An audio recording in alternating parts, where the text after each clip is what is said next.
Hello good morning friends. आप सभी का हमारे संस्थान कंपटीशन विंग के यूट्यूब प्लेटफॉर्म पर स्वागत है। मैं विजय पटेल।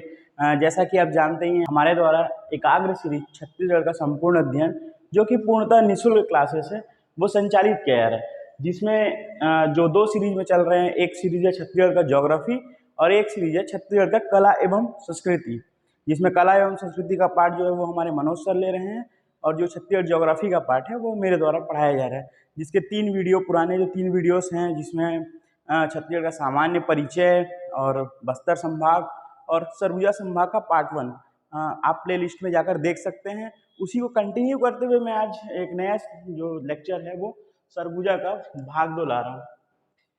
जैसा कि आपने 3 वीडियो में देखा ही होगा कि इसमें जो है वो कंसाइज वे में जो जिला है उसका संपूर्ण जानकारी दिया जा रहा है। ये एक वीडियो ऐसा सीरीज बनाया जा रहा है जिसमें पहले आपको एक इंट्रोडक्शन क्लासेस दिए जा रहे हैं, जिला दर्शन और संभाग परिचय, जिसके बाद आगे हम इसको क्लासिफाई करेंगे एक एक चैप्टर में, जैसे कृषि वन या फिर आपका अदर्स इकोनॉमिक्स हुआ या फिर और पर्यटन है, नदियां हैं या फिर आपका फिजिकल डिविजन्स हैं, तो उसको कंटिन्यू पढ़ाया जाएगा। तो आप इसको एक अच्छे से अपना बेस बना लीजिए, इसको मैप थ्रू एक कॉपी ऑफ नोटबुक अपना प्रॉपर रेडी कर लीजिए, जिसमें आप इसके पीडीएफ को देखते हुए एक मैप में पूरा जितने अभी तक के क्लासेस हैं उसको समराइज करके अपना एक नोट्स तैयार कर लीजिए। फिर आगे जब हम उसको एक एक यूनिट्स में पढ़ेंगे तब इसमें आपको काफ़ी ज़्यादा फ़ायदा मिलेगा। तो आज हम अपना आज का लेक्चर स्टार्ट करते हैं। ये मेरा बेसिकली इंट्रोडक्शन है, जैसा कि आप जानते ही होंगे। इसके बाद आज हम चालू करते हैं सरगुजा संभाग, है ना। सरगुजा संभाग का पार्ट 2। जैसे कि सरगुजा संभाग के पार्ट 1 में हमने मनेन्द्रगढ़, चिरमिरी, बैकुंठपुर, सूरजपुर और बलरामपुर और कोरिया, ये 4 जिलों को देख लिया है। प्रीवियस वीडियो में आज जाके उसको देख सकते हैं। उसी का एक अगला भाग है जिसमें आज हम कवर करेंगे 2 जिले, एक तो सरगुजा और दूसरा है जसपुर। सरगुजा और जसपुर को तो सबसे पहले हम देखते हैं सरगुजा संभाग का जो मुख्यालय है, या जिसको सरगुजा संभाग का सबसे पहला जिला बना था 1948 में, सरगुजा जिला, है ना। तो उसके बारे में हम जानकारी लेंगे। सरगुजा जिला, तो ये सरगुजा जिला है। तो जैसे कि देखते हैं हम दोस्तों की जिला परिचय में एक इम्पॉर्टेंट फैक्टर रहता है कि कौन सा प्लेसेस कहाँ है और उस जिले में कौन से तहसील हैं, कौन से इंपॉर्टेंट प्लेसेस हैं, तो उसको हम मैप के थ्रू डिकोड करेंगे, है ना। तो आज हम स्टार्ट करते हैं सरगुजा संभाग। काफ़ी ध्यान से पढ़िए इसको। जो प्लेसेस हैं उसको अब मैं उसको इस तरह से डिज़ाइन किया हूँ कि जैसे रोड के थ्रू जो जितने भी ज़िले में इम्पॉर्टेंट प्लेसेस हैं या फिर कुछ नदियाँ हैं या जलप्रपात हैं या फिर कोई हिस्टोरिकल प्लेसेस हैं, तो उसको मैं रोड के थ्रू आपको इंट्रोड्यूस करवाऊँगा। जैसा कि हम जानते हैं सरगुजा संभाग है। सबसे पहले देख लेते हैं कि सरगुजा संभाग का ये जिला जो है सरगुजा जिला, ये सबसे पहले याद रखना है कि सरगुजा संभाग में एकमात्र भू आवेष्टित जिला है, भू आवेष्टित जिला। तो ये याद रखना है, भू आवेष्टित जिला है, ठीक। 1948 में बना, मतलब स्वतंत्रता के बाद बना है ना। और इसमें सरगुजा रियासत, जैसे कि हम पिछला वीडियो में पढ़े थे, उसमें जाके देख सकते हैं कि सरगुजा रियासत में जो रक्सेल राजवंश था उनका शासन रहा है आज़ादी से पहले तक।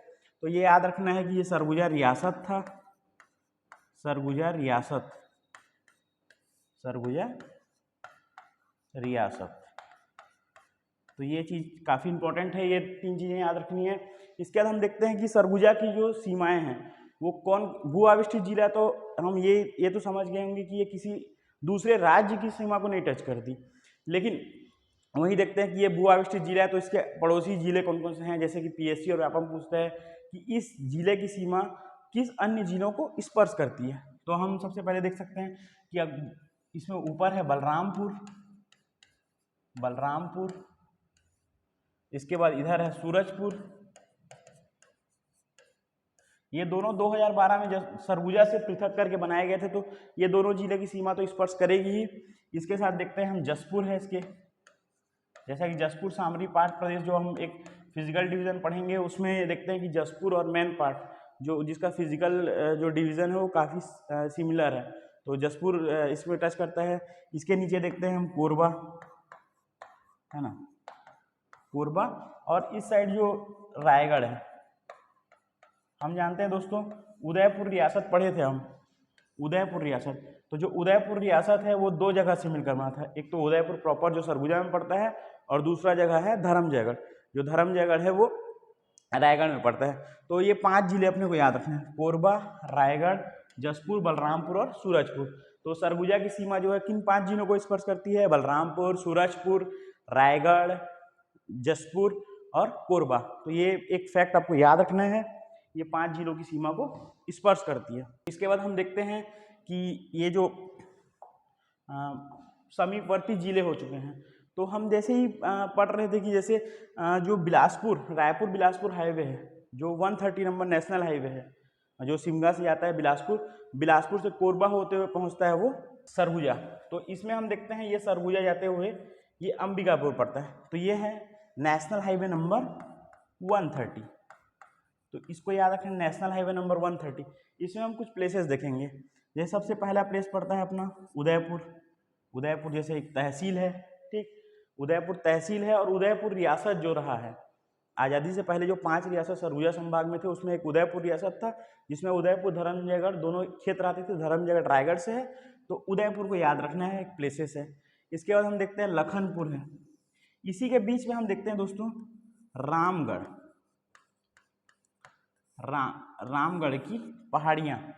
तो हम रामगढ़ की पहाड़ियों के बारे में जानते हैं कि रामगढ़ की जो पहाड़ियाँ हैं वो भरत मुनि, जो हमारे नाट्य शास्त्र के जनक कहे जाते हैं, भरत मुनि, उनसे संबंधित है। ऐसा कहा जाता है कि भरत मुनि ने अपना जो नाट्य शास्त्र लिखा है और उसको जो इम्प्लीमेंट किया है, उसका जो प्रैक्टिकली किया है, वो रामगढ़ की गुफाओं से ही संबंधित है। इसके अलावा हम 2-3 चीज़ें और देखते हैं। जैसे रामगढ़ की गुफा है, वहाँ सीता बेंगरा है, जैसा कि सीता बेंगरा, लक्ष्मण बेंगरा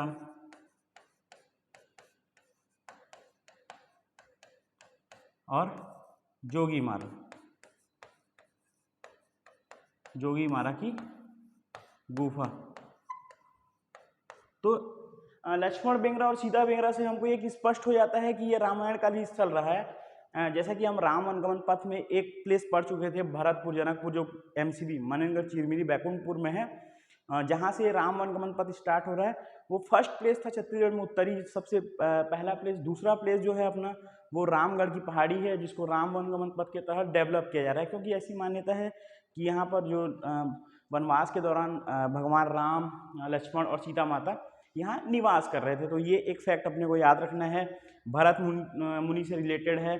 और एक फैक्ट याद रखना है दोस्तों, कहा जाता है कि जो गुप्त काल का संबंध छत्तीसगढ़ से रहा है, तो जो कालिदास जी थे, जिन्हें संस्कृत का प्रथम कवि और बेस्ट कवि माना जाता है, उन्होंने अपनी जो रचना है अभिज्ञान शाकुंतलम, उसका जो रचना किया है उन्होंने, वो रामगढ़ की पहाड़ी में रहते हुए किया है। तो ये एक ऐसी मान्यता है, तो ये याद रखना है अपने को। इसके अलावा देवदासी और सुतनुका जो एक लव स्टोरी फेमस है, जिसके बारे में हम पढ़ते हैं, तो वो भी रिलेटेड यहीं से है। तो इसको हम पर्यटन में और अच्छे से पढ़ेंगे। जैसे यहाँ रावण दरवाजा है ना, और 2-3 गुफाएं हैं जिनको हम पर्यटन के क्षेत्र में और अच्छे से डिटेल में पढ़ेंगे। लेकिन हमको याद रखना है कि ये रामायणकालीन स्थल है, भरत मुनि से रिलेटेड है, और कालिदास जी से रिलेटेड है। सुतनुका देवदासी की प्रेम कथा के लिए प्रसिद्ध है, और एक पर्यटन स्थल है, राम वनगमन पथ में शामिल है। तो ये रामगढ़ हो चुका है, ठीक। इसके बाद हम नेक्स्ट देखते हैं। ये सारे जो डाटास हैं मैं इसको PDF के माध्यम से बना चुका हूँ, वो आप लोग को मिल जाएंगे, प्रोवाइड हो जाएंगे। तो इसके लिए टेंशन मत लीजिए आप, बस आप अभी समझते जाइए कि कौन से प्लेसेस कहाँ हैं और क्यों फेमस हैं। जैसा कि हम यही देख रहे थे, 130 नंबर नेशनल हाईवे था, जिसमें हम उदयपुर देखे, फिर रामगढ़ की पहाड़ी देखे। उसी के नीचे हमको देखना है, यहाँ है छुरी मतिरंगा की पहाड़ी।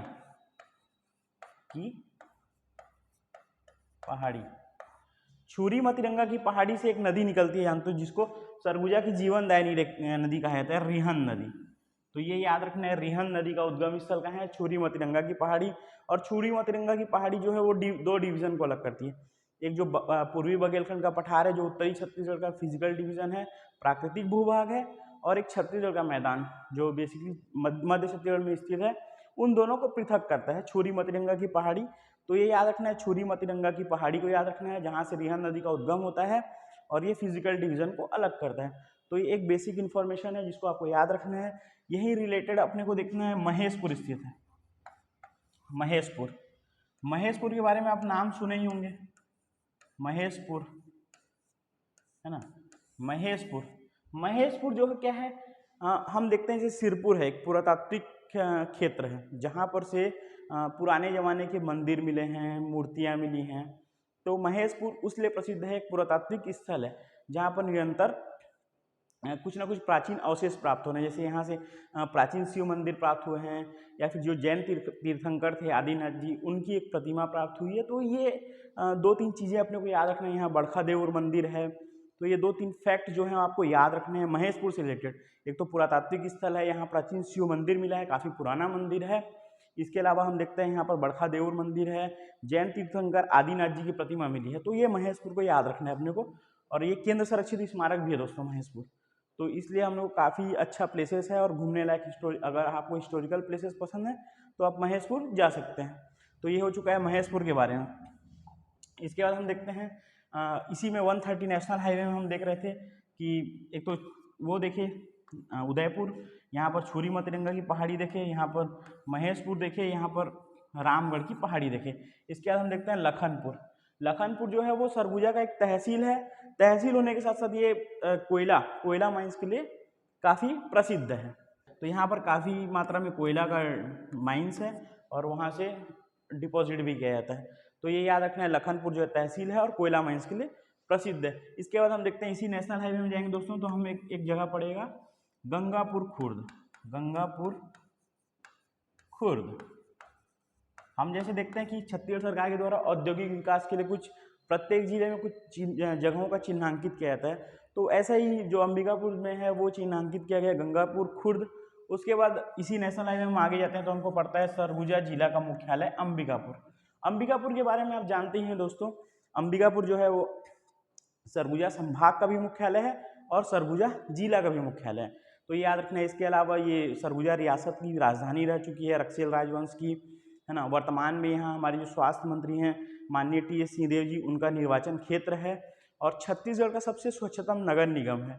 आप हमेशा पढ़ते हैं स्वच्छता के सर्वे में टॉप 10 में इंडिया के जो टॉप 10 स्वच्छ सिटीज़ हैं या शहर हैं उनमें अंबिकापुर का नाम हमेशा ऊपर ही रहता है। इसके अलावा यहाँ सरगुजा वुड प्रोडक्ट्स के नाम से एक कंपनी संचालित है जहाँ पर लकड़ी से विभिन्न प्रकार के जैसे बेंच, टेबल, सोफा, कुर्सी ये सब बनाए जाते हैं। तो सरगुजा वुड प्रोडक्ट्स कहाँ है, कत्था प्रोसेसिंग यूनिट कहाँ है। कत्था प्रोसेसिंग यूनिट जानते ही होंगे आप, एक खैरवाड़ जनजाति खैर वृक्ष से कत्था निकालती है। कत्था जिसका उपयोग पान के लिए किया जाता है ना। तो कत्था प्रोसेसिंग यूनिट कहाँ है, अंबिकापुर में है।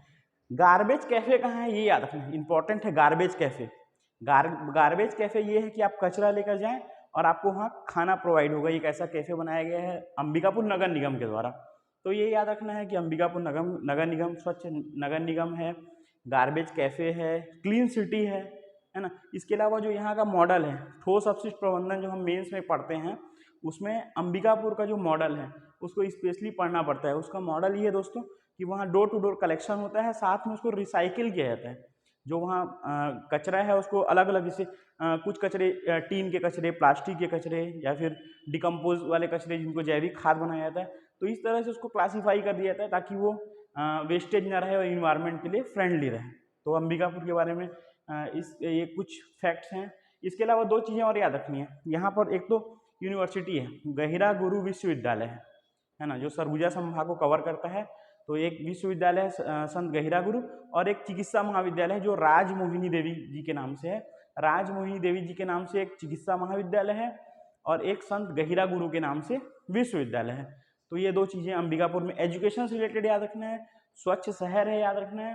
तो ये 130 में हम जाते हैं तो ये 3-4 प्लेसेस पढ़ते हैं, जैसे उदयपुर पढ़ा, छुरी मतरंगा पढ़ा, महेशपुर पढ़ा, इसके अलावा रामगढ़ की पहाड़ी पढ़ी, लखनपुर पढ़ा, गंगापुर खुर्द पढ़ा, इसके अलावा अंबिकापुर पढ़ा। तो इस सबको हम एक बेसिक लेआउट देख चुके हैं। वैसे ही हम कोरिया सूरजपुर से जब चल रहे थे तब हम एक नेशनल हाईवे देखे थे NH43, है ना। NH43 नेशनल हाईवे में कौन कौन से प्लेसेस पड़ते हैं। सबसे पहले तो पड़ता है अंबिकापुर। जैसे ही हम सूरजपुर को क्रॉस करते हैं तो पड़ता है अंबिकापुर। तो अंबिकापुर के बारे में हमने तो पढ़ ही लिया था, है ना। इसके बाद जैसे ही इसमें आगे जाते हैं तो पड़ता है बतौली के बाद सीतापुर से होते हुए ये पत्थल गांव से जसपुर। तो हम जसपुर जिले में उसको आगे पढ़ेंगे। तो दो जगह याद रखना है, एक तो बतौली याद रखना है, बतौली एक तहसील है, और सीतापुर याद रखना है, सीतापुर याद रखना है, ये भी तहसील है। सीतापुर याद रखना है, जो हमारे सहकारिता मंत्री हैं, सहकारिता मंत्री हैं हमारे अमरजीत भगत जी, उनका निर्वाचन क्षेत्र है सीतापुर। तो ये याद रखना है, हमारे सहकारिता मंत्री हैं अमरजीत भगत जी, उनका निर्वाचन क्षेत्र है। बतौली याद रखना है, एक तहसील है। तो ये दो चीज़ें अपने को याद रखना है। एक और फैक्ट इसमें यह है दोस्तों, यहाँ एक दरिमा नया तहसील बनाया गया, दरिमा, ये याद रखना है। नवीन तहसील है दरिमा, दरिमा को नवीन तहसील बनाया गया है। और जैसे कि हम पढ़ते हैं हवाई पट्टी, दरिमा हवाई पट्टी, वो दरिमा हवाई पट्टी यहीं पड़ता है, जो सरगुजा का हवाई पट्टी है वो कहाँ पड़ता है, दरिमा में, नवीन तहसील है। इसके अलावा एक और तहसील है लुंड्रा, लुंड्रा भी हमको याद रखना है, लुंड्रा एक तहसील है। और यहीं पर जो क्षेत्र हैं पंचबहनी या फिर बिरजू पानी, ये सब जो है हम कोयला माइंस के लिए फेमस है, जिसको हम आगे पढ़ेंगे। पंचबहनी, बिरजू पानी, ये सब जो क्षेत्र हैं, सेंडू, ये सब कोयला माइनिंग्स के लिए क्षेत्र हैं, जिसको हम खनिज वाले चैप्टर में पढ़ेंगे। लेकिन याद रखना है कि ये पंचबहनी या फिर बिरजू पानी, सेंडू, ये क्षेत्र जो कहाँ है, सरगुजा जिले में स्थित है। तो ये एक फैक्ट याद रखना है। अब इसमें सबसे इंपॉर्टेंट फैक्ट है सरगुजा जिले में हमको याद रखना है, जिसको हम कहते हैं, तहसील तो है ही मेन पार्ट, जिसको हम छत्तीसगढ़ के शिमला के नाम से जानते हैं, है ना, छत्तीसगढ़ के शिमला के नाम से जानते हैं। छत्तीसगढ़ में तिब्बती शरणार्थी 1962 में जब तिब्बतियों को तिब्बत से चीन के द्वारा विस्थापित किया गया, तो उनका एक केंद्र जो है, एक केंद्र तो हिमाचल में धर्मशाला बनाया गया, जहाँ उनके जो गुरु हैं दलाई लामा वो निवास करते हैं। और दूसरा क्षेत्र जो बनाया गया था वो था छत्तीसगढ़ के मेन पार्ट में। ऐसे इंडिया में बहुत सारे बनाए गए थे, लेकिन छत्तीसगढ़ में याद रखना है 1962 में तिब्बतियों की विस्थापन, मतलब उनको पुनर्वास के लिए जो केंद्र बनाया गया था, वो केंद्र था मेन पार्ट, इसीलिए तिब्बती केंद्र के रूप में जाना जाता है। तिब्बतियों का एक काफ़ी अच्छा एक केंद्र है, और यहाँ पर काफ़ी बड़ा भव्य, मतलब जो भगवान बुद्ध जी की वो मंदिर बना हुआ है, उनकी स्टैचू है। और तिब्बती कल्चर के लिए काफ़ी फेमस है, जैसे तिब्बती लोग जाने जाते हैं टाऊ की खेती के लिए, या ऊन मतलब कंबल बनाने के लिए, ऊन से रिलेटेड जो भी प्रोडक्ट्स हैं वो तिब्बती लोग बहुत अच्छे तरीके से, उनका बाय बर्थ एक खासियत रहा है। तो मेन पार्ट को याद रखना है। ये एक तिब्बती केंद्र के रूप में याद हो गया। और एक नया फैक्ट आया था अभी दोस्तों, कुछ दिन पहले ही एक न्यूज़ शेयर हुआ था कि अब तक, जब तक 1962 से अब तक जितने भी तिब्बती हैं, उनका वो वहाँ निकटतम थाना है, उसमें कोई भी केस दर्ज नहीं किया गया है। मतलब वो कितने शांति प्रिय हैं, इससे हमको ये पता चलता है ना। तो ये तिब्बतियों की खासियत है। अगर मेंस में कुछ टॉपिक्स आते हैं या कुछ क्वेश्चंस आते हैं तो आप उसको डील कर सकते हैं, है ना। जैसे कि इस बार अबूझमाड़ एक क्वेश्चन पूछा था, अबूझमाड़ के बारे में निबंध लिखने के लिए, वैसे ही निकट भविष्य में मेन पार्ट के लिए भी पूछ सकता है। तो उसमें एक पार्ट आप तिब्बतियों के बारे में मेंशन कर सकते हैं, है ना। इसके अलावा जो हम देखते हैं इको टूरिज्म, इको टूरिज्म के लिए भी, वाटर टूरिज्म के लिए भी काफ़ी फेमस है मैन पाट। तो जैसे जानते हैं मैन पाट प्रदेश है, तो यहाँ काफ़ी झरने पाए जाते हैं। तो कौन कौन से झरने हैं? Tiger point, Mehta point, fish point, Sarbhanja जलप्रपात। सरभंजा जलप्रपात, tiger point, Mehta point, fish point, ये 4 जगह याद रखना है। जलप्रपात 2 जगह याद रखना है हमको। उल्टा पानी, उल्टा पानी आप नाम तो सुने ही होंगे, उसका एक कॉन्सेप्ट है कि ऐसा वहाँ एक प्लेस है या एक पहाड़ी है जिसमें जो पानी है वो रिवर्स डायरेक्शन में आता है, मतलब नीचे से ऊपर की ओर जाता है। आप कोई भी चीज़ें रखें, मतलब वहाँ अगर आप गाड़ी को न्यूट्रल कर देते हैं तो ऑटोमेटिक वो ऊपर चले जाता है। तो ये एक साइंटिफिकली प्लेसेस है। एक प्लेस है दलदली, जलजली, जिसको जलजली बोलते हैं। वो ऐसा है, स्पॉन्जी क्षेत्र है। मतलब उसका कॉन्सेप्ट ये है कि आप अगर वहाँ डांस करेंगे तो ऑटोमेटिक बाउंस होता है। जैसे अब बाउंसिंग जो वो रहते हैं, अपन जाते हैं मीना बाजार या कहीं भी घूमने, तो वहाँ जो बाउंसिंग रहता है, वैसे ही वो नेचुरली बाउंसिंग प्लेसेस है। तो ये 2 जगह काफ़ी फेमस है, उल्टा पानी और जलजली, है ना। इसके अलावा 4 जलप्रपात मैंने बता दिया आपको। इसके अलावा एडवेंचर टूरिज्म यहाँ काफ़ी चल रहे हैं, है ना। जैसे पैराग्लाइडिंग हुआ या फिर माउंटेन क्लाइंबिंग हुआ, तो ये सब चीज़ों के लिए काफ़ी फेमस है मेन पार्ट। बौद्ध केंद्र के रूप में विकसित है। इसके अलावा कुछ और गवर्नमेंट के इनिशिएटिव्स देखते हैं। जैसे यहाँ ट्राइबल टूरिज्म सर्किट जो हम देखते हैं, 13 ट्राइबल टूरिज्म सर्किट बनाए जा रहे हैं भारत सरकार द्वारा छत्तीसगढ़ में। उसमें से एक प्लेस है main part, tribal tourism circuit के लिए फेमस है। यहाँ पर आलू अनुसंधान केंद्र स्थित है, आलू अनुसंधान केंद्र के लिए प्रसिद्ध है। टमाटर अनुसंधान केंद्र भी यहीं स्थित है, याद रखें। लुडेक में ऑब्वियसली बात है, लुडेक में प्रोडक्शन होता है, लेकिन टमाटर अनुसंधान केंद्र कहाँ स्थित है? मेन पार्ट में। टमाटर अनुसंधान केंद्र, आलू अनुसंधान केंद्र, तो ये चीज़ें हमको याद रखना है। टाऊ की खेती के लिए प्रसिद्ध है, तिब्बती केंद्र है। 4 जलप्रपात हैं, 2 क्षेत्र हैं, जलजली और उल्टा पानी। तो और इसके अलावा बॉक्साइट का माइंस यहाँ मिलता है। नर्मदापुर जो माइंस है वो काफ़ी बड़ा माइंस है जहाँ से बालकों को एक्सपोर्ट किया जाता है बॉक्साइट। तो ये चीज़ें याद रखना है मेन पार्ट के लिए, है ना। तो मेन पार्ट के लिए हम देख चुके हैं छत्तीसगढ़ का शिमला कहा जाता है, इको टूरिज़्म, बौद्ध टूरिज़्म, बौद्ध केंद्र के रूप में काफ़ी प्रसिद्ध है। तो ये एक बेसिक लेआउट हो गया दोस्तों सरगुजा संभाग का, जिसका आपको डाटा पूरा आपको एक एक चीज़ें मिल जाएंगी। जैसे ये जिला है ना, अपन नेशनल हाईवे नंबर 130 देखे, महेशपुर देखे। महेशपुर में देखो एक चीज़ और याद रखना है, ये रिहन नदी के तट पर स्थित है। रिहन नदी हम पढ़े थे छुरी मतरिंगा से निकलता है ना। उसके अलावा प्राचीन शिव मंदिर है। एक चीज़ और याद रखना इंपॉर्टेंट चीज, CGL रायकवार, CGL रायकवार के द्वारा इसको डिस्कवर किया गया था। प्राचीन शिव मंदिर है, बड़खा देउर सनिशान पखना, बड़खा देउर मंदिर है, सनिशान पखना है, कुरिया झोकरी समूह है, कुरिया झोकरी समूह। ये एक चीज छोटा था मेरे से, जिसको देख लें, कुरिया झोकरी समूह। और ये तो बताया ही था मैंने, आदिनाथ जी की प्रतिमा प्राप्त हुई है। तो एक बेसिक चीजें हो गई हैं, है ना। सीताकुंड याद रखना है, सीताकुंड कहाँ है, रामगढ़ की पहाड़ी में स्थित है। इसके बाद देखते हैं हम दोस्तों मान नदी। हाँ, रिहन नदी का उद्गम तो हम देख ही लेते हैं छुरी मतिरंगा से। मान नदी मेन पार्ट से याद रखना है, मान नदी का उद्गम हम सरबंजा जलप्रपात पढ़े थे। तो सरबंजा जलप्रपात जो है वो मेन पार्ट में कौन सी नदी पर स्थित है, मान नदी पर स्थित है। तो ये एक चीज याद रखना है अपने को। कुछ परियोजनाएं हैं जो सरगुजा संभाग में, सरगुजा जिले में स्थित है, सॉरी, है ना, जैसे कुंवरपुर, श्याम, चुहिया पाट और बंकी परियोजना। तो ये 4 परियोजना याद रखना है। 4 जलप्रपात देखे थे हम, tiger point, Mehta point, fish point और सरबंजा। तो ये 4 परियोजना याद रखना है। कोयला क्षेत्र हम देखे थे, लखनपुर तो बताया ही था, सीतापुर, बिरजू पानी, पंचभैनी और सेडू क्षेत्र ये बताया ही था मैं आपको, है ना। तो ये चीज देखना है। बॉक्साइट के लिए मेन पार्ट तो पढ़े ही थे, नर्मदापुर जो इसमें क्षेत्र है ना। इसके अलावा डांड, केसरा, परियापाट और 7 पहाड़ी क्षेत्र, है ना। तो ये बॉक्साइट के लिए है। हम जब बॉक्साइट के यूनिट पढ़ेंगे आगे खनिज में, तो उसमें एक एक चीज़ों को विथ मैप डिटेल में देखेंगे हम, और कौन कौन से प्लेसेस कहाँ हैं उसको ट्रिक के साथ याद करेंगे। तो ये आप बस याद कर लीजिए कि ये क्षेत्र कहाँ पर स्थित है ना। ये क्षेत्र जो है सरगुजा जिले में स्थित है। तो ये अभी इंपॉर्टेंट है ना। इसके बाद हम देखते हैं, जैसे मेन पार्ट का पढ़े ही थे अपन, जो चीज़ें हैं वो यहाँ पर लिखा हुआ है ना। तो ये चीज़ें याद रखना है आपको। रामगढ़ की पहाड़ी, रामगढ़ की पहाड़ी को किसने डिस्कवर किया था, कर्नल आउसले 1865 में। देखिए इसमें देखिए हाथीफुल गुफा है, सीता वगैरह पढ़े थे, जोगी मारा पढ़े थे। तुर्रा पानी क्षेत्र याद रखना है, रावण दरवाजा और रामगढ़ का किला। तो ये रामगढ़ से रिलेटेड चीज़ें हैं, ये आपको PPT में हमारे टेलीग्राम चैनल पे मिल जाएगा। तो उसको वहाँ पर जाके आप देख सकते हैं, है ना। कोई दिक्कत नहीं है, इसको नोट डाउन करने की भी जरूरत नहीं है। आप टेलीग्राम ज्वाइन कीजिए, कंपटीशन विंग हमारी संस्थान का, वहाँ आपको ये PPT थ्रू में प्रोवाइड हो जाएगा, है ना। इसको बस अभी देखिए, ये देखिए ये रामगढ़ की गुफा है। अगर कोई नहीं गया होगा, तो अगर कोई वहाँ गया नहीं होगा तो भी देख सकता है कि रामगढ़ की गुफा कितना भव्य है। और अभी तो काफ़ी इसको डेवलप कर दिया गया है गवर्नमेंट के द्वारा, राम वनगमन पथ में शामिल करने के बाद। और ये एक क्षेत्र है मेन पार्ट। जैसे शिमला में हम देखते हैं हसीन वादियाँ और पहाड़, है ना, हरे भरे मैदान और ठंडा।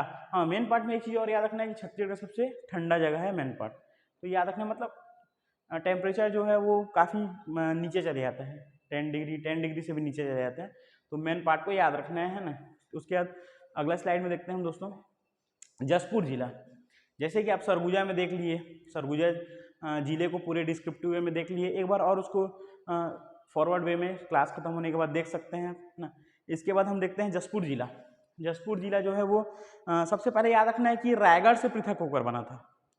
रायगढ़ से 1998 में जब छत्तीसगढ़ पृथक हुआ, उससे पहले 1998 में, ये याद रखना है कि सरगुजा से लगा हुआ है, लेकिन किससे अलग हुआ था, रायगढ़ से अलग हुआ था, है ना।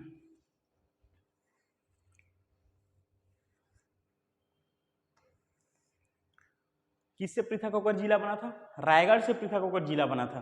तो याद रखना है कब बना था, 1998 में बना था। कितने तहसील हैं, 9 तहसील हैं, है ना। तहसील को हम रोड के थ्रू देखेंगे, है ना। इसके अलावा जसपुर के बारे में जानते ही हैं आपकी, जसपुर एक रियासत रह चुका है ना। किस वंश का शासन था, डोम वंश का शासन था। सरगुजा एक रियासत, सॉरी जसपुर एक रियासत था। 1998 में ये जिला बना, है ना। 1947 में ये भारत संघ में शामिल हुआ था, तब इसको रायगढ़ जिले में रखा गया था। उसके बाद 1998 में इसको पृथक करके नवीन जिला बनाया गया था। यहाँ पर डोम वंश का शासक था, और आप स्वर्गीय राजा दिलीप सिंह जुदेव के बारे में सुने ही होंगे, जो हमारे पूर्व कैबिनेट मंत्री थे सेंट्रल गवर्नमेंट में, वो इसी रियासत से संबंधित थे, है ना। तो उनका नाम याद रखना है, स्वर्गीय दिलीप सिंह जूदेव जी का, है ना। 9 तहसील हैं। इसके अलावा हम मैप में देखते हैं इसको दोस्तों। मैप में हम देखे थे कि जैसे ही अपन सीतापुर जैसे ही क्रॉस करते हैं, है ना, ये सीतापुर जो ही अपना जो वो है, ये सीतापुर जैसे ही क्रॉस करते हैं तो एक नेशनल हाईवे हम देख रहे थे NH43, है ना, NH43 जो MP से आ रहा है और झारखंड की ओर जा रहा है, तो ये याद रखना है NH43। इसमें कुछ जो समीपस्थ राज्य हैं और जो जिले हैं समीपस्थ, उसको देख लेते हैं हम लोग। जैसे कि ये पुराना मैप है दोस्तों, याद रखना है, एक यहाँ पड़ता है झारखंड और उड़ीसा, 2 राज्यों की सीमा को टच करता है जसपुर जिला, तो ये याद रखना है उड़ीसा और झारखंड। और कितने जिलों को टच करता है बोलने से, सबसे ऊपर है बलरामपुर, सबसे ऊपर है बलरामपुर, है ना, इधर सरगुजा है और नीचे रायगढ़ है। रायगढ़ से पृथक हुआ है तो रायगढ़ को तो स्पर्श करेगा ही, बाजू में सरगुजा है और ऊपर बलरामपुर है, तो ये याद रखना है सरगुजा, बलरामपुर और रायगढ़, 3 जिले 2 राज्य, झारखंड और उड़ीसा 2 राज्य हो गए और 3 जिले हो गए, तो ये चीजें याद रखना है। इसके अलावा हम NH43 में देख रहे थे, सबसे पहले प्लेस देख लेते हैं। सबसे पहले पड़ता है यहाँ पर पत्थलगांव, ठीक। उसके बाद इसके जस्ट नीचे पड़ता है लुड़ेक, जिसको टमाटर की मंडी बोला जाता है, ठीक, लुड़ेक। उसके बाद पड़ता है कांसाबेल, उसके बाद पड़ता है कुनकुरी, ठीक। अब कुनकुरी के बाद आगे जाते हैं तो ये पड़ता है जसपुर नगर, जो कि जिला मुख्यालय है। तो NH43 में इसके बाद जसपुर से आगे जाएंगे तो ये झारखंड है, झारखंड का गुमला जिला पड़ता है, गुमला, ठीक, झारखंड का गुमला जिला पड़ता है। तो ये NH43 में देखिए हम सबसे पहले देखते हैं पत्थलगांव में याद रखना है हमको, हमारे जो प्रोटेम स्पीकर थे इस विधानसभा के, हमारे जो 4थी विधानसभा है उसके प्रोटेम स्पीकर बने थे राम पुकार सिंह जी, जो छत्तीसगढ़ के वर्तमान में सबसे वयोवृद्ध विधायक हैं। उनका निर्वाचन क्षेत्र है पत्थलगांव। अभी कुछ दिन पहले ये चर्चा में था कि माननीय मुख्यमंत्री महोदय के द्वारा घोषणा किया गया कि इसको जिला बनाया जाएगा, तो ये याद रखना है निकट भविष्य में ये जिला पृथक जिला बनने वाला है। और याद रखना है इसको किंकिला घाटी, याद रखना है किंकिला घाटी कहाँ है, किंकिला घाटी, ठीक, किंकिला घाटी अगर कहाँ है पूछता है तो याद रखना है पत्थलगांव में स्थित है ना, पत्थलगांव में स्थित है, ये याद रखना है। इसके बाद हम देखते हैं जस्ट कांसाबेल और पत्थलगांव के नीचे लुड़ेक पड़ता है, लुड़ेक को जानते हैं हम टमाटर का काफ़ी प्रोडक्शन होता है, इसको टमाटर की मंडी के नाम से जाना जाता है ना। लुड़ेक जो पहाड़ी है और लुड़ेक क्षेत्र है, वो लुड़ेक पहाड़ी जो है जसपुर और रायगढ़ की सीमा में हम पढ़ते हैं। बिरहोर जनजाति जो विशेष अत्यंत पिछड़ी जनजाति है, भारत सरकार द्वारा घोषित, वो निवास करती है लुड़ेक में, है ना। और लुड़ेक जो है जसपुर और रायगढ़ जिले के सीमा पर है। और जो टमाटर मंडी है, लुड़ेक टमाटर मंडी या जगह, वो है जसपुर में, तो याद रखना है लुड़ेक जसपुर में। कांसाबेल जो है वो एक तहसील याद रखना है, तहसील के तौर पर याद रखना है, एक जगह है। कांसाबेल अगर कहाँ है पूछता है, कांसाबेल तहसील कहाँ है पूछता है, या जसपुर में कौन सा तहसील है पूछता है, 4-5 ऑप्शन देते हैं तो उसमें कांसाबेल भी आएगा, तो ये याद रखना है कांसाबेल। उसके बाद कांसाबेल के बाद देखते हैं कुनकुरी के बारे में आप जानते होंगे कि एशिया का दूसरा सबसे बड़ा महागिरजाघर, है ना, ईसाई धर्म से रिलेटेड एक स्थल है, एशिया का दूसरा सबसे बड़ा महागिरजाघर है, तो ये याद रखना है कि एशिया का दूसरा सबसे बड़ा महागिरजाघर कुनकुरी में है। और अभी हम मेन पार्ट में पढ़े थे एक क्षेत्र स्वदेश मतलब ट्राइबल टूरिज्म सर्किट में एक क्षेत्र पढ़े थे मेन पार्ट। दूसरा है कुनकुरी, यहाँ मार्ग विश्राम गृह बनाया गया, मतलब रेस्ट हाउस बनाया गया ट्राइबल टूरिज्म सर्किट के तहत, तो ये याद रखना है कुनकुरी को, है ना। महागिरजाघर है, ट्राइबल टूरिज्म सर्किट का मार्ग विश्राम गृह यहाँ पर स्थित है। इसके बाद हम पहुँचते हैं जसपुर पहले तो जिला मुख्यालय है, याद रखना है ना। जसपुर रियासत की राजधानी रही है, याद रखना है। डोम वंशी शासकों की यहाँ शासन रहा है जसपुर में आज़ादी से पहले, है ना। और ये जसपुर नगर है। जसपुर नगर के बारे में कुछ फैक्ट्स आपको बताना चाहूँगा दोस्तों। देखिए जसपुर नगर में एक तो याद रखना है सरना एथनिक रिसोर्ट, जैसे अभी अपन पढ़े ट्राइबल टूरिज्म सर्किट में कुनकुरी के बाद अगला प्लेस है जसपुर में है सरना एथनिक रिसोर्ट, जिसको बाला छापर जो एक जगह है जसपुर से लगा हुआ, वहाँ याद रखना है। बाला छापर में क्या है, ट्राइबल सरना एथनिक रिसोर्ट बाला छापर कहाँ है, जसपुर जिले में स्थित है। तो ये याद रखना है ट्राइबल टूरिज्म सर्किट से, है ना। इसके अलावा जसपुर जो है वो काफ़ी अच्छा क्षेत्र है, मतलब अच्छा क्षेत्र इन द सेंस कि पर्यटन के लिए, मतलब इन्वायरमेंटली काफ़ी यहाँ ठंडा रहता है, आसपास काफ़ी सारे जलप्रपात हैं, मनोरम दृश्य हैं, है ना। उसके अलावा याद रखना है चाय की खेती के लिए काफ़ी प्रसिद्ध है ना। तो ये याद रखना है चाय की खेती के लिए प्रसिद्ध है जसपुर। यहाँ पर चाय अनुसंधान केंद्र स्थित है ना। जसपुर के 5 मॉडल हम जानते हैं। अभी कुछ दिन पहले भारत में जसपुर के 5 मॉडल काफ़ी प्रसिद्ध हुए। एक तो चाय था, दूसरा अनाशपत्ती था, तीसरा लीची था, चौथा सेव और पांचवा है टाऊ। तो ये 5 चीज़ें याद रखनी है, टाऊ, सेव, लीची, अनाशपत्ती और चाय। जसपुर के 5 मॉडल भारत में काफ़ी प्रसिद्ध हुए थे। तो ये याद रखना है जो 5 मॉडल है। क्या 5 मॉडल हैं? टाऊ, सेव, अनाशपत्ती, चाय और लीची। तो ये याद रखना है। और 1 डिस्ट्रिक्ट 1 प्रोडक्ट में इसको चाय प्रोवाइड किया गया है। जैसे 1 डिस्ट्रिक्ट 1 प्रोडक्ट हम पढ़ रहे थे, 1 डिस्ट्रिक्ट 1 प्रोडक्ट एक हमारा सेंट्रल गवर्नमेंट स्पॉन्सर्ड स्कीम है, जिसमें चाय जो है वो जसपुर को दिया गया है। जसपुर में चाय की खेती को प्रमोट किया जाएगा।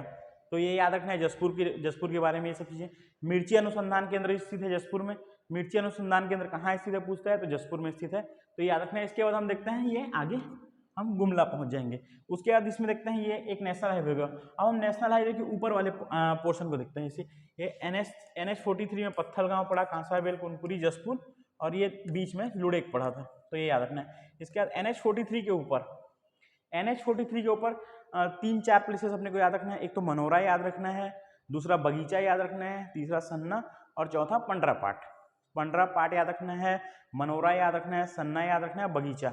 तो मनोरा में याद रखना है अपने को संस्कृत विद्यालय है, ये महाविद्यालय नहीं विद्यालय है, तो याद रखना है। बगीचा में क्या है, संस्कृत महाविद्यालय, सॉरी मैंने मनोरा कहा दिया था। बगीचा में क्या है, संस्कृत महाविद्यालय स्थित है।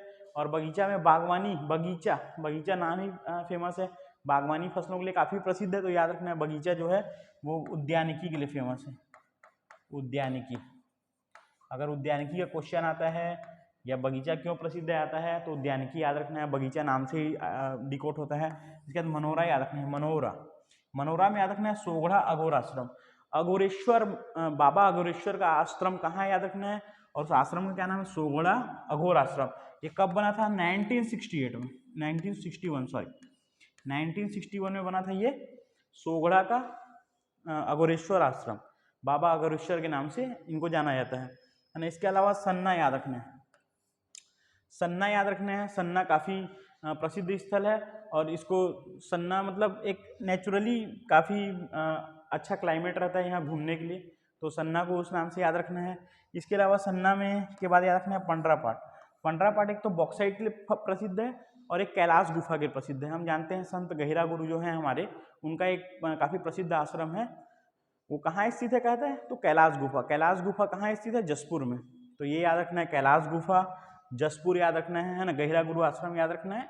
पंडरापाट बॉक्साइट के लिए भी प्रसिद्ध है, याद रखना है। और गहिरा गुरु का जन्म कहाँ हुआ था, याद रखना है सामरबार, ये जगह को याद रखना है, सामरबार में गहिरा गुरु का जन्म हुआ था।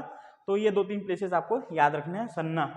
सन्ना को भी याद रखना है ना, सन्ना, मनोरा, बगीचा और पंडरापाट और कैलाश गुफा।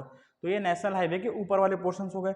अब नेशनल हाईवे 43 के नीचे हम देखते हैं, एक तो देखते हैं तपकरा 2 चीज़ों के लिए प्रसिद्ध है। एक तो छत्तीसगढ़ का नागलोक कहा जाता है ना, तपकरा जो है वो नागलोक के नाम से प्रसिद्ध है, नागलोक, है ना। भारत का दूसरा सेकंड विष केंद्र बनाया जा रहा है यहाँ पर, जो सांप के दंश से बचने के लिए जो विष का संग्रहण किया जाता है, तो विष केंद्र याद रखना है। विष केंद्र कहाँ है, विष केंद्र कहाँ बनाया जा रहा है, तपकरा में। कौन सा नंबर का, भारत का दूसरा प्रस्तावित है। और एक चीज प्रस्तावित है यहाँ, हिरण पार्क, डियर पार्क, है ना, याद रखना है, डियर पार्क, हिरण पार्क याद रखना है तपकरा में। उसके बाद हम देखते हैं दुलदुला, है ना, एक क्षेत्र है यहाँ दुलदुला तहसील है। और एक याद रखना है यहाँ फरसा बहार तहसील है, फरसा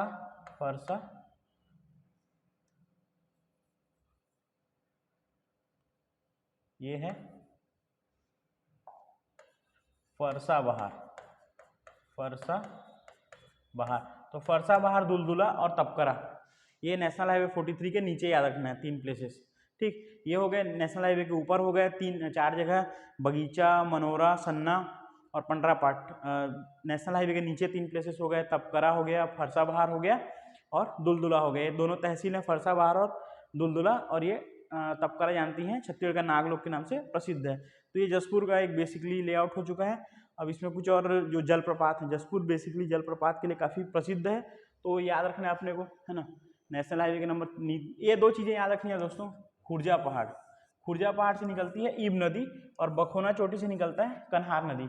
खुर्जा पहाड़ से निकलता है ईब नदी और बखोना चोटी से निकलती है कन्हार नदी। तो ये याद रखना है, बखोना चोटी, खुर्जा पहाड़। उसके बाद जलप्रपात में देखते हैं हम कुछ। खुड़िया रानी जलप्रपात है, रानीदह जलप्रपात है, दमेरा, राजपुरी, गुल्लू, बेने, सेंध पानी, भेड़िया पत्थर, मनय घाघ, है ना, छुरी घाघ, चोरनई, मकरभंजा। मकरभंजा भी काफ़ी प्रसिद्ध था, एक दुर्गम क्षेत्र में स्थित है, नया डिस्कवर किया गया है, न्यू। तो ये याद रखना है मकरभंजा को, है ना, पूछ सकता है। काफ़ी हाइट में स्थित है और एकदम दुर्गम क्षेत्र में स्थित है, तो ये याद रखना है आप। तो ये देखिए जलप्रपात, ये अपना रानीदह जलप्रपात है और ये दमेरा जलप्रपात है। तो ये 2 जलप्रपात को आपको याद रखना है। इसके अलावा ये 10-11 जलप्रपात हैं जिनको आपको जलप्रपात वाले जो हम अपवाद तंत्र वाले चैप्टर पढ़ेंगे उसमें इसको फिर से रिपीट किया जाएगा, लेकिन अभी इसको याद रखिए कि 10-12 जलप्रपात हैं। कौन कौन सा नाम है? खुड़िया रानी, रानीदह, बेने, गुल्लू, भेड़िया पाथर, सेंध पानी, मनय घाघ, छुरी घाघ, चोरनई, उसके अलावा दनगिरी और लेटेस्ट में याद रखना है मकरभंजा। तो ये जलप्रपात हो गए। इसके अलावा एक और याद रखना है बादलखोल अभ्यारण्य, 1975 में बना था और छत्तीसगढ़ का सबसे छोटा अभ्यारण्य है। 105 हाथी के लिए प्रसिद्ध है, याद रखना है, हाथी के लिए प्रसिद्ध है। 105 छत्तीसगढ़ का सबसे छोटा अभ्यारण्य है, ये याद रखना है, छत्तीसगढ़ का सबसे छोटा अभ्यारण्य है। इसके अलावा एक औद्योगिक क्षेत्र याद रखना है, बनगांव, बनगंवा या बनगांव दोनों नाम से जाना है। बनगंवा जो है कहाँ है? औद्योगिक क्षेत्र जसपुर में स्थित है। इसके अलावा खनिज तो याद रखना है आपको, बॉक्साइड मिलता है। बॉक्साइड वही पाट प्रदेश में बेसिकली बॉक्साइड ही प्राप्त होते हैं, जैसे हम बलरामपुर में भी पढ़े और सरगुजा में के मैन पार्ट में भी पढ़े थे। तो कौन कौन सा क्षेत्र है? पंडरा पाट तो एक देखे ही थे, खुड़िया पहाड़ भी है और दातुन पानी। तो खुड़िया पहाड़, दातुन पानी और पंडरा पाट याद रखना है, बॉक्साइड के लिए प्रसिद्ध है। और सोना के लिए प्रसिद्ध है तपकरा। तपकरा के पास ईब नदी बहती है, ईब नदी में नेचुरली सोना, मतलब उसके जो रेत के कण है नदी में, उसमें सोना के अवशेष पाए जाते हैं। तो ये याद रखना है, सोना कहाँ पाया जाता है? तपकरा। जसपुर में कौन सी नदी है? ईब नदी, ईब नदी याद रखना है, ईब नदी, है ना, ईब नदी। इसके बाद नेक्स्ट स्लाइड में देखते हैं हम, नेक्स्ट स्लाइड में देखते हैं हम जसपुर के बारे में तो हम पढ़ ही चुके थे। मिर्ची प्रोसेसिंग यूनिट है, चाय कॉफ़ी प्रोसेसिंग यूनिट है।